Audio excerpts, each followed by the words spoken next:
Baik, Assalamualaikum warahmatullahi wabarakatuh. Halo semua, perkenalkan nama saya Hana Maria Salsabila dengan NIM 2310911220025. Jadi di sini saya ingin menjelaskan atau menerangkan mengenai anatomi dan juga fungsi seksual dari organ reproduksi pria dan juga wanita. Baik, untuk pertama-tama kita mulai dari organ reproduksi pada pria. Jadi mungkin sudah banyak yang familiar ya. Untuk bagian ini tuh dinamakan dengan penis. Nah, penis ini terdapat beberapa bagian. Yang pertama itu ada bagian ini yang namanya glans penis. Terus yang kedua itu ada namanya badan penis atau korpus. Pada penis itu mempunyai 3 korpus. 1, 2, 3. Untuk korpus 1 dan 2 ini namanya korpus cavernosum. Dia itu sepasang, letaknya itu di atas. Fungsinya itu, dia itu berperan penting dalam proses ereksi. Kemudian untuk badan penis yang ketiga, itu namanya corpus spongiosum. Fungsinya apa? Fungsinya dia untuk melindungi uretra. Jadi di dalam corpus spongiosum ini ada uretra gitu. Nah, jumlahnya itu cuma 1, letaknya itu tepat di bawah corpus cavernosum. Jadi corpus cavernosum 2 sepasang di atas, terus satunya nyempil di bawah itu namanya corpus spongiosum. Nah, perlu diketahui juga teman-teman bahwasanya saluran kencing pada pria itu sama dengan saluran pengeluaran dari sperma.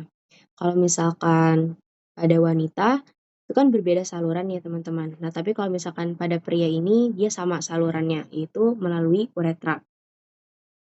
Oke, kemudian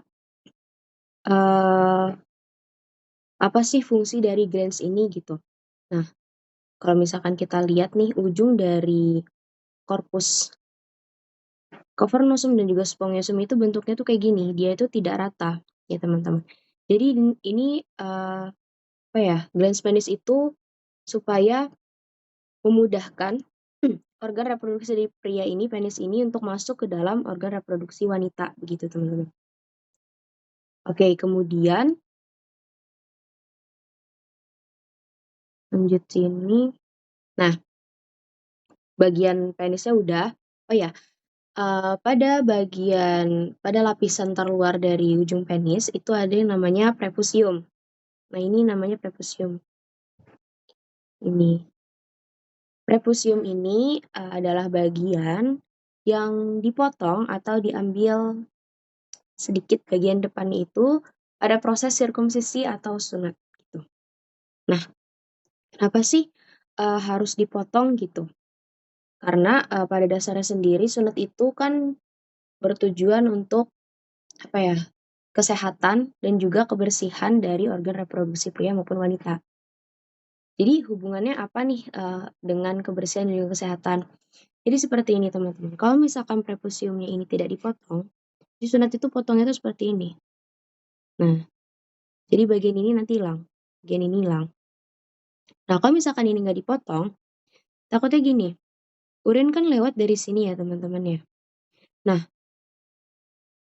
akan ada peluang atau kemungkinan besar bahwa sisa-sisa urin yang keluar ini akan menumpuk di sini. Kebanyakan menumpuk-numpuk di sini, terus nanti akhirnya dia akan menuju ke atas dan menuju ke sini. Dan mungkin ini akan memperbesar peluang untuk terjadinya infeksi dan gangguan kesehatan lainnya. Makanya kita disuruh buat sunat untuk laki-laki dan juga perempuan juga sebenarnya gitu. Untuk kesehatan juga kebersihan organ reproduksi gitu. Kemudian lanjut ke organ berikutnya yaitu ini dia. Ada sepasang seperti bola ini teman-teman, ini namanya testis. Nah, apa fungsi dari testis? Fungsi dari testis ini adalah tempat pembuatan sperma bahasanya. Jadi testis ini nanti dirangsang oleh hormon dari hipotalamus, mengeluarkan gonadotropin releasing hormone, kemudian mengeluarkan FSH dan LH, terus LH nanti akan mengeluarkan seledik akan mengeluarkan testosteron untuk pembuatan sperma di sini gitu. Nah, tapi pembuatan sperma di sini pada akhir prosesnya itu spermanya itu masih belum matang gitu teman-teman. Jadi pematangan sperma itu akan dilakukan di sini. Nih, di sampingnya, di atasnya, itu yang dinamakan epididymis. Nah, penampangnya itu kurang lebih seperti ini. Nah, ini. Di dalam testis itu ada banyak sekali lobulus-lobulus seperti ini ya, teman-teman ya. Nah, di dalam lobulus-lobulus ini ada yang dinamakan tubulus seminiferus. Tubulus seminiferus inilah yang nantinya akan berperan sebagai pembuatan sperma. Jadi mulai dari spermatogonium ya, cikal bakalnya itu nanti akan membelah menjadi spermatosit primer, spermatosit sekunder, terus barulah jadi spermatid gitu. Tapi nanti di sini belum matang. Di sini belum matang ya. Nanti dia dimatangkannya itu di bagian epididymis yang berkelok-kelok ini. Nah, dimatangkannya di sini. Nah, kalau misalkan kita lihat dari bentuk sperma itu kan harusnya kan gini. Ada ekornya. Nah, gitulah pokoknya. Nah, kalau misalkan dari testis ini, kalau dari testis dia itu dalam berupa kepalanya doang. Nanti penambahan ekornya itu terjadi di epididymis gitu. Gunanya buat apa sih penambahan ekor ini? Nah, penambahan ekor ini berfungsi supaya sperma itu bisa bergerak, bisa jalan. Kenapa sperma harus bergerak dan jalan? Yang pertama, itu karena dia harus melewati saluran yang namanya vas deferens ini. Terus juga ketika sudah masuk organ reproduksi wanita, sperma itu harus bergerak, harus jalan mencari sel targetnya. Siapa? Yaitu ovum atau sel telur, begitu. Kemudian udah dapat ekor nih di epididymis, masuklah ke vas deferens. Vas deferens itu yang ini, saluran panjang ini. Nah ini. Nah bayangin aja kalau misalkan dia nggak punya ekor, dia nggak bisa gerak, dia nggak bisa jalan ke atas gitu guys. Gitu. Nah kemudian setelah ini, kita lihat penampangnya. Nah ini, setelah vas deferens ini ya, dia masuk ke ampula vas deferens. Nih kayak menggembung gini kan. Nah, kemudian di sini ada yang namanya prostat. Jadi ini harusnya utuh kayak gini ya. Gini ya, teman-teman. Tapi ini dipotong di hide gitu. Namanya kelenjar prostat. Jadi kenapa di sini terjadi pengembungan? Karena supaya sperma dari vas deferens ini nggak langsung brek gitu. Nggak langsung brek masuk ke kelenjar prostat gitu. Jadi tapi dengan adanya pengembungan ini dia jadi perlahan masuk spermanya gitu. Jadi nggak, anggapannya kelenjar prostat itu nggak kaget lah gitu tiba-tiba dapat sperma yang langsung banyak gitu. Oke, kemudian lanjut ke prostat ini. Nah, nanti di sini nih. Nanti kalau misalkan ejakulasi, laki-laki ejakulasi, nanti spermanya itu bakal lewat di sini beserta semen. Jadi, kelenjar prostat ini menghasilkan yang namanya semen, guys. Semen itu apa? Semen itu adalah cairan pelindung sperma. Tuh. Jadi, kenapa sperma itu harus dilindungi? Karena semen ini kan bersifat basah. Basah, kenapa harus bersifat basah? Kenapa sperma itu harus dilindungi? Karena organ reproduksi wanita, terutama di bagian luarnya itu bersifat asam. Jadi kalau misalkan sperma itu tidak dilindungi oleh cairan yang bersifat basah, maka belum lagi dia masuk ke uterus atau rahim, ya dia udah mati. Gara-gara asam dari organ reproduksi wanita di bagian luarnya gitu. Jadi dia harus bisa bertahan melawan keasaman vagina lah, bagian mulut vagina itu, supaya bisa masuk ke uterus gitu. Makanya dikasih semen. Nah, semen ini dihasilkan terus-menerus nih oleh prostat gitu. Terus gimana kalau misalkan ejakulasinya itu nggak setiap saat gitu? Nah, kalau misalkan ejakulasinya tidak setiap saat, maka semen ini akan disimpan. Disimpannya di mana? Disimpannya di sini. Nah, misalkan di bagian tadi tuh kita lihat, mohon maaf salah. Nah ini. Kan tadi kan ampula vas deferens nih. Nah, tepat di sebelahnya itu ada yang namanya vesika seminalis. Jadi, semen-semen yang belum waktunya untuk dikeluarkan nih, disimpan dulu di sini. Nanti kalau misalkan laki-laki udah mau ejakulasi, nanti sperma dari vas deferens yang ampula vas deferens tadi masuk ke nih yang namanya saluran ini nih. Saluran ini beserta semen yang dari vesika seminalis. Nah, saluran ini dinamakan ductus ejaculatorius. Nanti sperma dan juga semennya itu masukkan, terus lanjut ke uretra. Gitu. Ini merah-merah nih uretra. Oke, kemudian di sini kita bisa lihat juga bahwasanya di sini ada si kecil ini itu adalah glandula bulbouretralis gitu. Nah, apa sih fungsi dari glandula bulbouretralis? Jadi fungsi dari glandula bulbouretralis ini itu sebagai lubrikasi, pemberi lubrikasi atau pelumas untuk spermatozoa tuh sperma itu bisa lewat di uretra itu dengan mudah gitu. Dan juga ini sebagai pelumas dalam konteks hubungan suami istri begitu. Nah, kita bisa lihat kalau misalkan bulba uretralis ini dia itu nempel di uretra sini ya, teman-teman ya. Jadi, kemudian kita kenalan dulu sama uretra ya. Nah, mulai dari titik sini, terus jalan cut sampai melewati sini, bulba uretralis ini, itu dinamakan uretra pars spongiosum atau pars spongiosa gitu. Nah, setelah dari bulbo dan sebelum masuk ke prostat, ini kan ada space nih. Nah, ini namanya uretra pars membranacea. Oke. Nah, setelah masuk ke prostat, uretra ini namanya berubah menjadi uretra pars prostatica gitu. Ini ada gambarnya. Nah, ini warna biru ini adalah uretra pars prostatica begitu. Oke, kemudian nah, kalian bisa lihat sendiri juga kan kalau misalkan uretra ini kok bentuknya kayak kepala ular ujungnya gitu kan. Awalnya dia konsisten bentuknya, terus tiba-tiba jadi agak menggelembung gini. Nah, fungsinya itu supaya urin ataupun sperma yang dikeluarkan dari uretra ini bisa linear atau bisa proyeksi ke satu titik saja gitu. Jadi, bayangin aja kalau misalkan saluran itu lurus ya teman-teman. Kayak nggak ada gelembungnya dulu. Gelembung itu kan maksudnya kayak buat menyimpan sementara supaya yang dikeluarkan itu bisa perlahan atau bisa teratur proyeksi satu arah satu titik gitu. Kalau misalkan dia langsung kayak gini, otomatis kan nggak ada pengaturan supaya pipisnya itu teratur satu arah. Jadi kalau misalkan ini namanya fossa navikular ya teman-teman.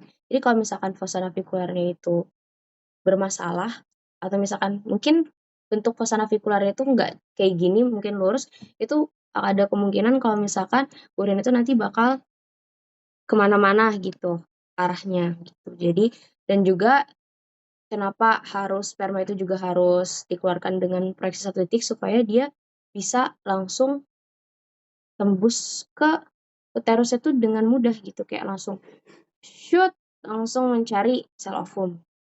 Begitulah kira-kira ya teman-teman. Oke, kemudian langsung bahas organ reproduksi wanita aja ya. Oke, kita lihat ini dari permukaan bagian luar. Jadi ini itu dinamakan dengan vulva secara keseluruhan ya. Jadi dalam vulva itu ada mons pubis. Mons pubis ini adalah rambut kemaluan. Kemudian ada klitoris, ada labia majora, labia minora, labia mayor, labia minor sama. Kemudian ada lubang ini namanya hymen itu atau sabut darah. Nah, hymen ini bentuknya itu bisa berbeda-beda setiap wanita ya teman-teman. Faktornya itu banyak seperti genetik, terus juga kondisi ya, apakah dia masih virgin atau enggak, apakah dia udah pernah berhubungan seksual atau pernah melahirkan, itu hymennya bentuknya bisa berbeda, begitu. Kemudian di antara bagian vulva sama anus itu ada space kan, itu namanya perineum, begitu. Kemudian ini setelah oh ya, di dalam vulva ini juga ini ada di sini. Ini kan kalau masuknya ke vagina. Nah, kalau misalkan ini dia tuh masuk ke saluran air kencing gitu, uretra. Uretranya tuh di sini lubangnya gitu. Di bawah klitoris, di atas lubang vagina, lubang mau ke vagina begitu. Kemudian lanjut masuk ke vagina kan. Vagina itu bentuknya itu seperti ini kurang lebih lah ya. Panjangnya itu sekitar 7 sentian gitu. Mungkin bisa seukuran jari kalian ya, 7 senti gitu. Kalau dalam pemeriksaan ginekologi itu kan ada pemeriksaan memasukkan tangan. Nah, itu pokoknya sampai menyentuh bagian ini, bagian dari openingnya atau cervix vaginanya gitu. Jadi tangan kalian masuk sampai menyentuh vagina cervixnya. Jadi tangan itu melewati yang namanya vagina. Begitu. Kemudian, nah kita masuk ke yang namanya uterus. Kita kenalan sama uterus. Jadi uterus ini atau bahasa yang mudah dikenal itu adalah rahim. Jadi untuk bentuknya sendiri itu ukurannya bisa 7 ke bawah, terus 4 ke samping. Terus panjang dari myometrium itu 2,5. Jadi ada yang bilang kalau misalkan ukuran dari rahim itu bisa macam-macam ya. Ada yang bilang seukuran telur ayam, ayam ras, ayam kampung, telur bebek, ada yang bilang segenggaman tangan gitu.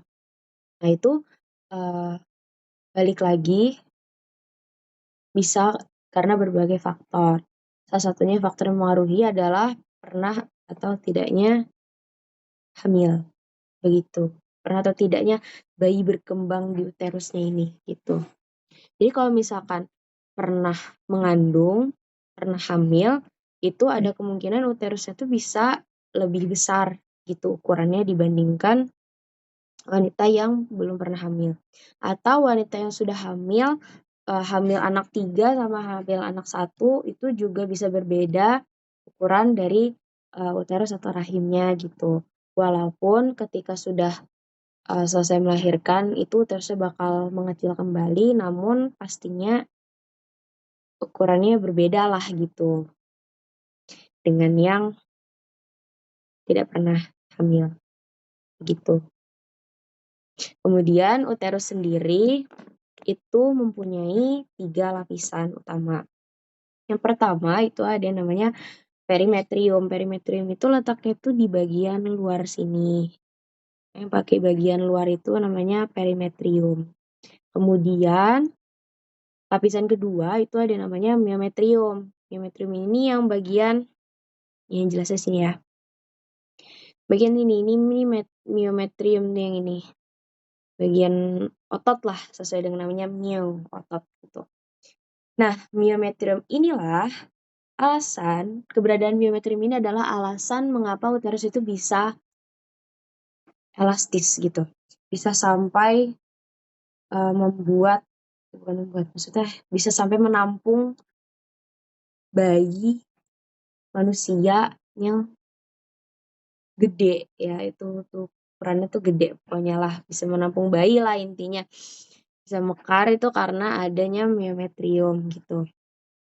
Kemudian lapisan terakhir itu ini. Kalian lihat yang warna pink. Tada. Nah, ini namanya itu endometrium gitu. Nah, pada wanita saat menstruasi itu kan peluruhan dinding rahim yang menebal. Nah, dinding rahim yang menebal itu endometrium gitu. Jadi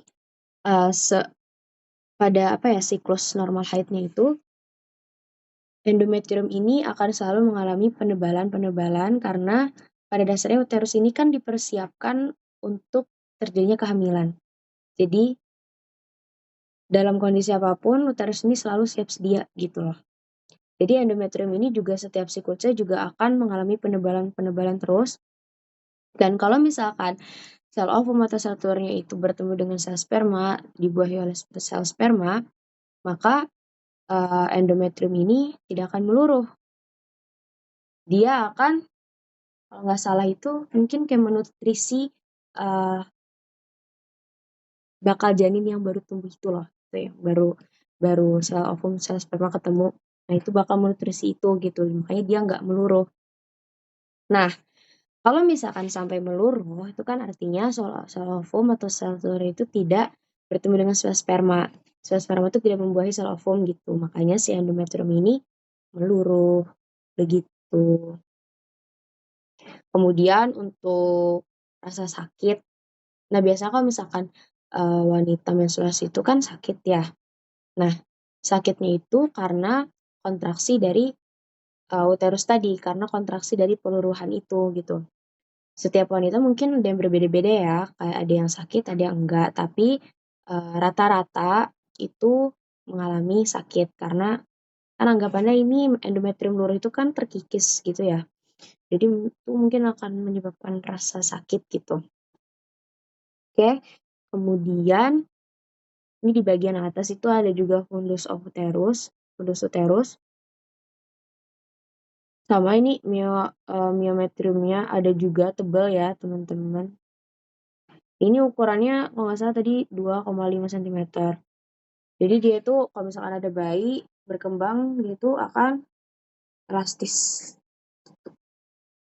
Oke, kemudian masuk ke saluran tuba falopi yang ini, atau tuba uterina, atau bisa nama lainnya itu adalah salping. Salping gini. Nah, kemudian di sini ada yang namanya ampula dari tuba falopi ini. Fungsinya itu adalah sebagai tempat untuk sel ovum dan sel sperma itu bertemu gitu. Jadi mereka fertilisasinya itu di sini. Kemudian ini ada yang namanya ovarium ya. Ovarium inilah yang menghasilkan sel telur dan sel ovum dari yang apa sih? Maksudnya tuh kayak sel ovarium ini menghasilkan ovum karena sinyal dari hormon-hormon FSH yang dirangsang juga oleh gonadotropin releasing hormone dari hipotalamus. Kayak gitu. Jadi dari hipotalamus, ini ada. Nah, ini dari hipotalamus mengeluarkan gonadotropin releasing hormone, kemudian akan menghasilkan FSH dan LH, kemudian FSH dan LH ini akan merangsang folikel yang menghasilkan estrogen gitu. Estrogen inilah yang membuat dinding endometrium ini jadi menebal terus setiap siklusnya begitu. Oke. Kemudian nah setelah ovum nanti dihasilkan kan, kemudian dikeluarkan. Nah, nanti ditangkap nih sama yang si rumbai-rumbai ini yang dinamakan sebagai fimbri. Yang inilah fimbrai. Ditangkap oleh fimbrai, kemudian masuk ke infundibulum, baru deh ke ampula. Gitu. Oke, kemudian di sini juga ada beberapa ligamen. Pertama ini ada ligamen ovarii, round ligament of uterus, ligamentum ovarii rasanya. Ovarii apa? Oh, ligamentum teres uteri. Mohon maaf, teman-teman. Saya lupa. Ligamentum teres uteri, kemudian di sini ada, nah ini ligamen ovarii. Oke, kemudian nah ini juga ada pengenalan ismus. Ini juga ada ismus. Di sini ada 2 ismusnya, ini pertama. Terus yang ini ismus yang kedua. Ismus artinya itu penyempitan. Kemudian ini juga ada porsio atau lengkungan, ada 2 juga, ada porsio vaginalis dan juga ada saya ada 2 porsio. Porsio vaginalis sama porsio apa di sini ya? Mohon maaf saya terlupa. Kemudian juga ada 2 ostium, ostium uteri internum dan juga externum. Kemudian apa lagi ya? Oke, nah ini gambaran dari kalau misalkan di dalam uterus itu terdapat bayi, terdapat janin gitu. Nah, bisa sampai mekar gini itu karena ada bantuan dari lapisan-lapisan dari uterus itu sendiri pastinya, terutama pada miometrium.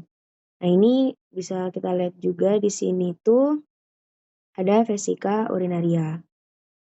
Ya, vesika urinaria buat mengeluarkan urin.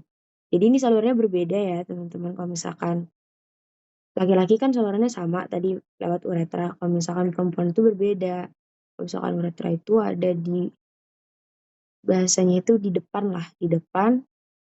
Terus ini yang menuju vagina ini ada di tengah. Dan yang terakhirnya adalah lubang anus gitu. Ini rektumnya. Oke, kemudian ini mungkin pengenalan dari penampang bagian luar tadi ya. Jadi di hymen. Ini gambaran dari hymen orang yang masih wanita yang masih perawan nih teman-teman, masih virgin. Nah, ini gambaran yang sudah pernah melahirkan. Jadi berbeda ya, ini seperti kayak berkelok-kelok seperti ini teman-teman. Oke. Oh, ini kan masih masih teratur lah bentuknya gitu.